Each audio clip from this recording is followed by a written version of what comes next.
নমস্কার বন্ধুরা, তোমরা সবাই কেমন আছো? আশা করছি তোমরা সবাই খুব ভালো আছো, সুস্থ আছো। আর আমরা তো কেমন আছি তোমরা দেখতেই পাচ্ছ।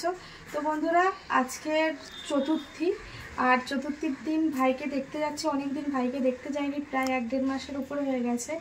1.5 মাস হয়নি, কিন্তু 1 মাসের উপর হয়ে গেছে। সেই রাখির সময়, রাখির দিন গেছিলাম। তো এখন ভাইকে দেখতে যাচ্ছি, আর ভাইয়ের জন্য একটু খাবার করেছি।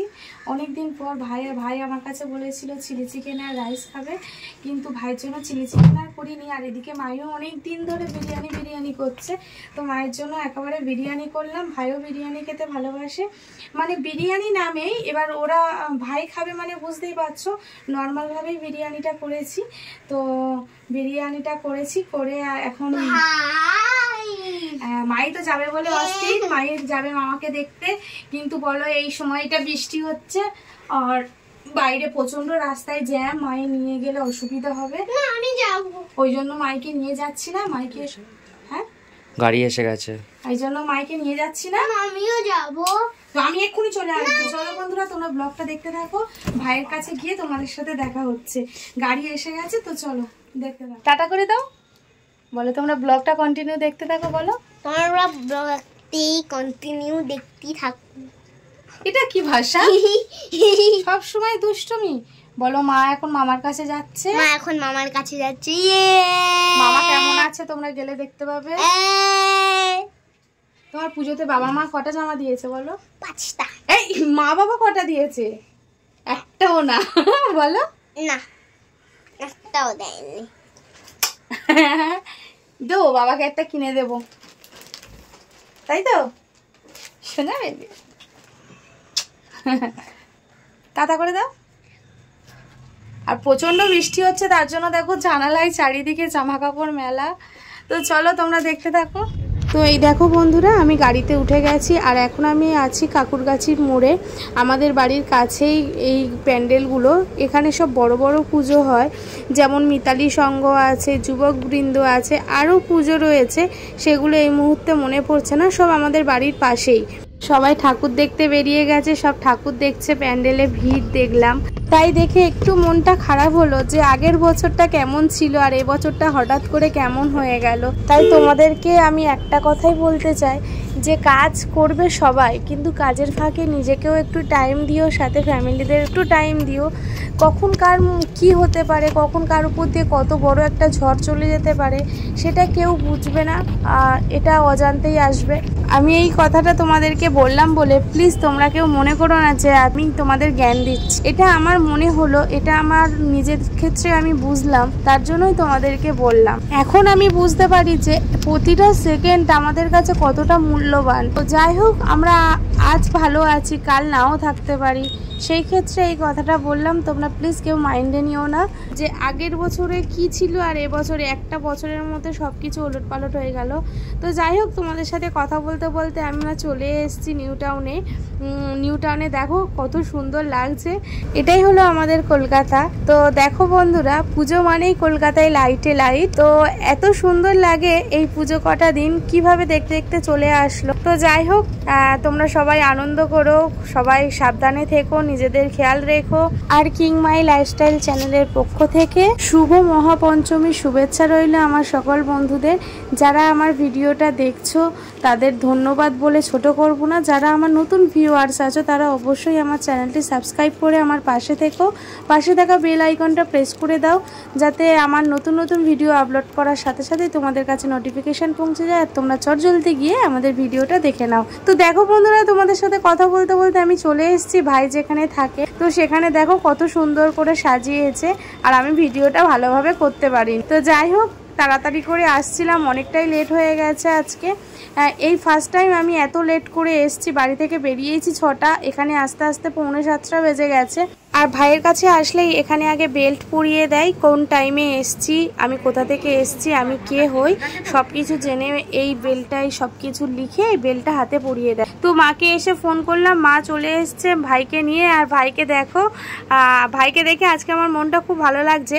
তো ভাইয়ের শরীরটা এখন ঠিক আছে একটু, তোমরা দেখেই বুঝতে পারছো। তো তোমাদের আশীর্বাদ আর ভগবানের আশীর্বাদ ছাড়া কিচ্ছু না। তোমরা সবাই এত আশীর্বাদ করেছো ভাইকে, তো তোমাদেরকে ধন্যবাদ বলে ছোট করব না। এইভাবে আমার ভাইকে আশীর্বাদ করে যাও। এখন তোমাদের দাদা ভাইকেও আশীর্বাদ করো সাথে। এদিকে ভাইকে বললাম ভাই একটু বস আমার কাছে, আর মা উপরে গেছে। আর এইদিকে বাবা ফোন করছে একটা চার্চে, ওখানে ভাইকে ডেলি যিশুগুরুর যে প্রার্থনা হয় সেই প্রার্থনাটা ভাইকে শোনায়। তো তারপরে এইদিকে দেখো ভাইয়ের এক বন্ধু ডাকতে এসছে ভাইকে, প্লে রুমে ওদের প্রোগ্রাম চলছে। প্রোগ্রাম মানে রিহার্সাল হবে। ভাইয়ের কালকে মেডিকেলে ওদের নাটক আছে, তারপরে আবৃত্তি আছে, এইগুলো সব রিহার্সাল দিচ্ছে ওরা। তো সেই কারণে ডাকতে এসছিল। আর মা নিচে এসছে, ভাইয়ের সাথে আর দেখা হবে না, ওই জন্য ভাই টাটা করে চলে গেল। একটু মনটা খারাপ হচ্ছিল, ভাই ঠাকুর দেখতে পারবে না। তো তারপরে ওখানে গিয়ে শুনলাম মা বললো যে ওদেরকেও ঠাকুর দেখাতে নিয়ে যাবে পুলিশ গার্ড দিয়ে। তোমাদের সাথে কথা বলতে বলতে আমি বেরিয়েও পড়েছি। তো চলো বাড়িতে গিয়ে তোমাদের সাথে কথা হচ্ছে। তো বন্ধুরা, কালকে ভাইয়ের কাছ থেকে আসার পর আর ব্লগটা কন্টিনিউ করতে পারিনি। এখন মাইকে স্কুল থেকে নিয়ে বাড়িতে ফিরছি। ব্লগটা তো কালকে কন্টিনিউ করা হয়নি, তো এখন থেকে ব্লগটা শুরু করি। তো এখন আজকের মায়ের ছিল লাস্ট স্কুল থেকে নিয়ে বাড়িতে ফিরছি। আজকের লাস্ট স্কুল বলে স্কুলে যত বই ছিল সব বই আজকে দিয়ে দিয়েছে, ব্যাগ ভীষণ ভারী হয়েছে। তো চলো তোমাদের সাথে একটু পরে কথা বলছি। স্কুল থেকে তাড়াতাড়ি ছুটি দিয়ে দিয়েছিল আজকে 10:30টায়। তো বাড়িতে এসে তাড়াতাড়ি মাইকে স্নান করে খাইয়ে ওকে ঘুম পাড়িয়ে দিয়েছি, সাথে আমিও ঘুমিয়ে পড়েছি। আর ব্লগটাও করতে পারিনি। এখন 3:30টার সময় তোমাদের দাদাভাই হঠাৎ করে ডেকে দিল। তো ঘুম থেকে উঠেই মাইকে নিয়ে বেরিয়ে পড়েছি। এখন 4:30-এর ওপর হয়ে গেছে, 5টা থেকে মায়ের পড়া। আর এখন পুজোর সময় রাস্তায় যা জ্যাম হচ্ছে, আধা ঘন্টার উপরে রাস্তায় দাঁড়িয়ে থাকতে হচ্ছে গাড়ির জন্য। আর এখন তো 5:15টার উপরে হয়ে গেছে। মায়ের আজকের অনেকটাই লেট হয়ে গেছে। তো সবাই ঢুকে গেছে মায়ের বন্ধুরা। মাই বলছে আজকে আমি লাস্ট। বললাম হ্যাঁ আজকে লাস্ট দিনে তুমি লাস্ট, তো চলো তুমি পড়ে নাও আজকে, তারপরে একটু আশেপাশে থেকে সব ঠাকুর দেখিয়ে নিয়ে আসবো। ও সব বন্ধুর মায়েরা বলছে একটু নিয়ে কোচিংয়ের শেষে বেরোবে। তো দেখা যাক। আর এদিকে দেখো একদম পাশেই কোচিংয়ের সামনেই একদম পুজোর প্যান্ডেল। তো এই প্যান্ডেলটা শুরু থেকেই আমরা দেখছি, আর আজকের কমপ্লিট হওয়াতে দেখো কত সুন্দর লাগছে, তাই তোমাদের সাথে একটু শেয়ার করছি। আর আমাদের সব স্টুডেন্টের মায়েরা সব ভিতরে বসে রয়েছে। তো আমিও ফোন করলাম তাদেরকে, বললো যে ভিতরেই রয়েছি। তো তার জন্য আমি ভিতরে যাচ্ছি, প্যান্ডেলের ভিতরে একটু বসবো যতক্ষণ মায়েদের পড়া হবে। তো তারপরে ওদেরকে নিয়ে যাব। তো চলো এইদিকে দেখো প্যান্ডেলের কাজটা কিন্তু খুব সুন্দর হয়েছে। এই পুজোর থিমটা যদি তোমরা কেউ বুঝতে পারো তাহলে অবশ্যই কমেন্ট করে জানিও। অবশ্য আমিও জানতাম না, লাস্টে জানতে পারলাম। এখানকার যে দাদু ছিল ওই দাদু বলল যে তোমরা তো প্রথম থেকেই দেখছো, বলো তো থিমটা কি। আমরা সত্যিই বুঝতে পারিনি, তারপরে দাদুই বুঝিয়ে বলল।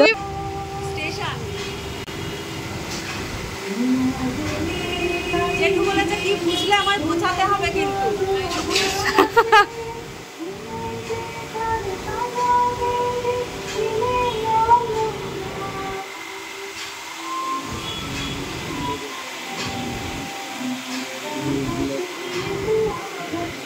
আজকে একটা ব্লগ করি, হাই করো।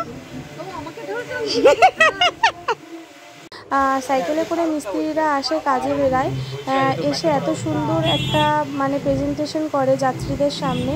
তো তাদের কোনো মূল্য নেই, সেই তাদের দামটা, তাদের মূল্যটা, তাদের ক্রিয়েটিভিটি এই প্যান্ডেলে তুলে ধরেছে। তো আমরা সব বাচ্চাদের পড়তে ঢুকিয়ে আমরা প্যান্ডেলে বসেছিলাম। তো তারপরে ওদের পড়া হয়ে গেল। তো তারপরে দেখো ওদের রাজত্ব, ওরা বেরিয়ে প্যান্ডেলে মায়ের সামনে উঠে ওরা ফটো তুলছে, প্লাস মহিষাসুরকে ওরা ভেঙে ফেলবে বলে সিদ্ধান্ত নিয়েছে। তো তারপরে সেটা তো আমরা হতে দিইনি। তো তারপরে এখানে ফটো তুলে তারপরে ফটো তোলার পর আমরা চলে আসলাম হেদুয়া পার্কে। মায়েদের কোচিংয়ে ঢুকিয়ে আমরা হেদুয়া পার্কে এসেই বসতাম। আর আজকের হেদুয়া পার্কটা দেখো সম্পূর্ণ অন্যরকম একটা লাগছে। তো যাই হোক, দেখো আজকের হেদুয়া পার্কের ঠাকুরটা তোমাদেরকে দেখালাম। আর তোমরা দেখো, আর মাইদেরকেও একটু ঘুরিয়ে নিয়ে যায়। মাই তো ঠাকুর দেখবে বলে অস্থির হয়ে গেছে। মাই বলছে কি মজা, পড়াও হলো আমাদের ঠাকুর দেখা হলো। আর এই হেদুয়াতে মেলাও বসেছে প্যান্ডেলের পাশেই, তো সেই কারণে ওদেরকে নিয়ে আসা একটু আনন্দ করবে বলে। তো ওরা সব বন্ধুরা মিলে এসছে, আনন্দ করছে, এটাই অনেক। বাচ্চারা তো একটু আনন্দ করতে চায়। আর মায়ের মনটা তো তোমরা সবাই জানো, ওকে একটু আনন্দের মধ্যে রাখলে ওর মনটাও ভালো লাগবে। তো আজকে বন্ধুদের সাথে বেরিয়ে বেশ আনন্দ করছে, তো সেই কারণেই মাইকে নিয়ে আসা, না হলে আমি আসতাম না। যাই হোক, আমিও কালকে যখন ভাইয়ের কাছে গেছিলাম তখন মায়ের পাপা মাইকে নিয়ে বেরিয়েছিল। কাকুর গাছের আশেপাশে কয়েকটা ঠাকুর মাইকে দেখিয়ে নিয়ে এসছে। আমি আসার পর আমার কাছে গল্প বলছিল যে মা বাবা এই ঠাকুর দেখিয়ে এনেছে। বছরের এই কটা দিনের অপেক্ষায় সব বাঙালিরা কত আশা নিয়ে থাকে। আর মাই তো ছোট বলো, ওর তো কত রকমের কথা যে আমি সারা রাত ধরে ঠাকুর দেখবো। বাবা আমাকে আগে সারা রাত ঠাকুর দেখাতো, কিন্তু এখন তো আর সেই পসিবল না, সেটা তো বুঝতে পারে না, ও তো বাচ্চা। তো যাই হোক, ও বাইরে খাবে, বাড়িতে খাবে না, কত রকম ওর ফরমাস। যাই হোক, ও তো এখন বাচ্চা, ও কিছু বোঝে না, আর ওর বোঝারও দরকার নেই। ও এখন আনন্দ করার সময়, এখন আনন্দ করুক পুজো কটা দিন, তাতে তোমরাও আনন্দ করো। খুব সাবধানে থেকো, খুব সাবধানে চলাফেরা করো, কারণ এখনকার পরিস্থিতি সম্পূর্ণ আলাদা। সবার মনে একটা ভয়। তো যাই হোক, এই ভয় কাটিয়ে আমাদের সামনের দিকে এগিয়ে যেতে হবে। তো ভয় বলে তো আমরা চুপচাপ থাকতে পারবো না, তো যে যার কাজেই বেরোতে হবে। তো চলো, সব ভয় কাটিয়ে আমাদেরকে নিজেদেরকেও একটু আনন্দে হবে।